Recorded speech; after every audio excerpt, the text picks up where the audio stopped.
দাদা আমার রেস্ট লাগবে দাদা। হরি হরি রাম রাম রাম। কি করি কি করি, পিসিমার যে কোথায় জায়গাটা রেখেছিল, বলেছিল নদীর ধারে কিছুটা জায়গা রেখেছে। এই বাংলাদেশে আর পাওয়া যায় না দাদা, কি টাকা যে ভাড়া। সেই যশোর হয়ে চিটাগাং আসতে এই 400-500 কিলোমিটার, ভাড়া চাই 1000 টাকা। কত কষ্ট করে হেঁটে আসলাম দাদা, কোথায় যে পাওয়া জায়গাটা। বলেছিল নদীর ধারে কিছুটা জায়গা আছে। দোস্ত কি অবস্থা তারপরে? এই তো আবহাওয়াটা তো আজকে ভালোই লাগতেছে তাই না? হ্যাঁ?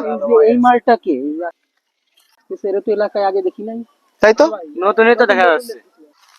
নতুন না? হ্যাঁ নতুনই তো দেখা যাচ্ছে আমাদের। এটা তো আমরা আগে পরে দেখেছি নাকি? না না এটা তো আগে পরে কেমন অদ্ভুত ভাবে হাঁটতিছে। হ্যাঁ, অদ্ভুত ভাবে। আরে আমাদের আশেপাশে জমি টমি দেখতেছে, কি হয়েছে, সমস্যাটা কি? ডাক দেবো নাকি? দেখি আসতেছে, এদিকে আসুক, তারপর আমরা কথা বলি। কি বিপদে পড়েছি গো বাংলাদেশে, কোথায় জমি খুঁজে পায় দাদা। দাদা দাদা গো, অনেক বাবার দেয়া ধানটা কি হারাবো বাংলাদেশে আছে, কিছুই বুঝতেছি না। এই পিসিমা কোথায় জমি কিনেছে? পিসিমা বললো নদীর ধারে, তো নদীর ধারে তো কত জমি। দেখি ওখানে কয়টা দাদা দাঁড়িয়ে আছে, দেখি একটু কথা বলি, দেখি যাই, দেখি দাদারা কিছু বলতে পারে কিনা। নমস্কার দাদা। দাদা আমি তো সে কলকাতা থেকে এসেছি দাদা। দাদা আমার এখানে কিছু জমি ছিল, আমার বাপ দাদার আমলে আমার পিসিমা কিছু জমি রেখেছিল দাদা। ওই জমিটা কোথায় কি একটু বলতে পারবেন দাদা? দাদা কি জন্য বলতেছিলেন আপনি? দাদা আমার এই পিসিমার কিছু জমি ছিল নদীর ধারে, তো আমি তো কলকাতা থেকে এসেছি। আচ্ছা আচ্ছা আচ্ছা। শুনলাম আপনাদের দেশে নাকি অনেক ঝামেলা হচ্ছে, তো ভাবলাম আমার জমিটা একটু বুঝে নেই। ও, আপনি কলকাতা শিলিগুড়ি থেকে জি আসছেন? জি দাদা এসেছি। ও মানে আপনার পিসিমা বাপ দাদার জমি জাতি এখানে ছিল? হ্যাঁ হ্যাঁ হ্যাঁ, নদীর ধারে বলেছিল, নদীর ধারে, এই যে নদীটা দেখছেন না, হ্যাঁ। বলেছিল নদীর ধারে কিছু জমি রেখেছে তারা। জমির কোনো এটা- কাগজপত্র আছে দাদা? কাগজপত্র তো নেই, বলেছিল নদীর ধারে, তো আমি একটু আগে চলে আসলাম। কেন, দেশের তো অবস্থা ভালো না, তো ভাবলাম এসে আমার জমিটা আগে আমি একটু দখল করে নিতে পারি দাদা। ও, দখল করতে আসছেন? জি জি জি।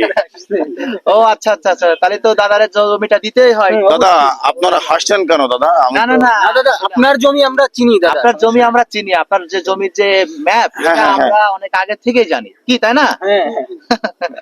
দাদা তাহলে আমার জমিটাকে আমাকে একটু বুঝিয়ে দেওয়া যায় অবশ্যই দাদা? অবশ্যই, জমি আপনাদের দাদারের জমি তো বুঝাই দিতেই হয়। হ্যাঁ, হ্যাঁ হ্যাঁ হ্যাঁ, খুশি হলাম। হ্যাঁ দিতে হবে। জমিটা আমাদের বুঝাই দিতেই হবে দাদাকে।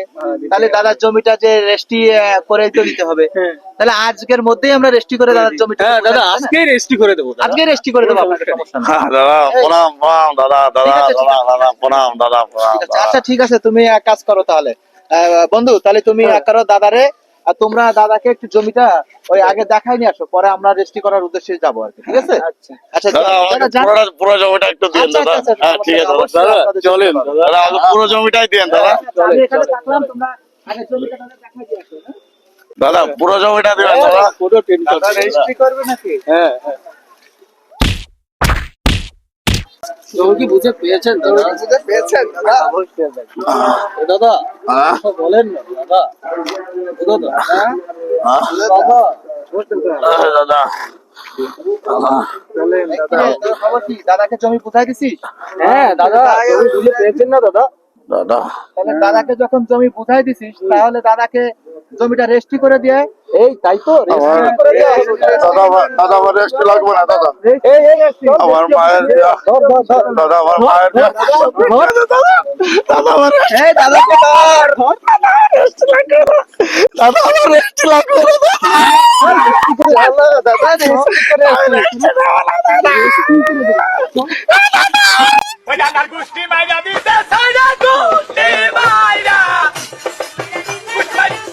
আমরা বাংলাদেশিরা, আমরা হিন্দু বৌদ্ধ খ্রিস্টান আমরা সবাই মিলেমিশে থাকি। আমরা ছোটবেলা থেকেই দেখে আসতেছি যে আমরা তাদের মধ্যে কোনো বিরোধ নাই, হাঙ্গা দাঙ্গা মাছ বাধা দেওয়ার জন্য চেষ্টা করতেছে। তাদেরকে আমরা হটানোর জন্য আমাদের যদি জীবনও দিতে হয় তাহলে আমরা দেওয়ার জন্য প্রস্তুত, কি বলো?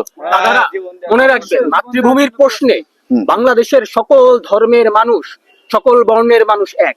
সো মাতৃভূমির দিকে, আমাদের বাংলাদেশের দিকে ভুলেও চোখ তুলে তাকানোর সাহস দেখিয়েন না দাদা। তাহলে এই দাদাদের মতো অবস্থায় আপনাদের হবে। অনুভূতি কেমন হবে দাদা? হ্যাঁ হ্যাঁ, এই দাদার মতো অবস্থা আপনারা কেউ আমার মতো ভুল করে আসেন না, তাহলে দেখেন আমার যে অবস্থা করেছে আপনাদেরও সে অবস্থা হবে। বাংলাদেশে আমি এসে দেখলাম যে হিন্দু বৌদ্ধ খ্রিস্টান এরা সবাই ভাই ভাই মিলে আছে, তো এরা তো ভালো আছে, শুধু শুধু আমাদের দরকার কি ঝামেলা করার, তাই না দাদা? অবশ্যই অবশ্যই সে এইগুলো বুঝতে পারছে, কিন্তু তার অনেক নির্যাতনের পরে সে বুঝতে পারছে আপনারা এরকম এই হিংসা বিদ্বেষ বা আলা কথাবার্তা বলে এই মিডিয়া তাহলে আমার জমিটুকু পাবো না দাদা। জমি আবার জমি, তাহলে একে রেস্টি করে দেওয়ার জন্য আবার কি প্রস্তুত করবো আমরা? আগুনটা জ্বালিয়ে দাও।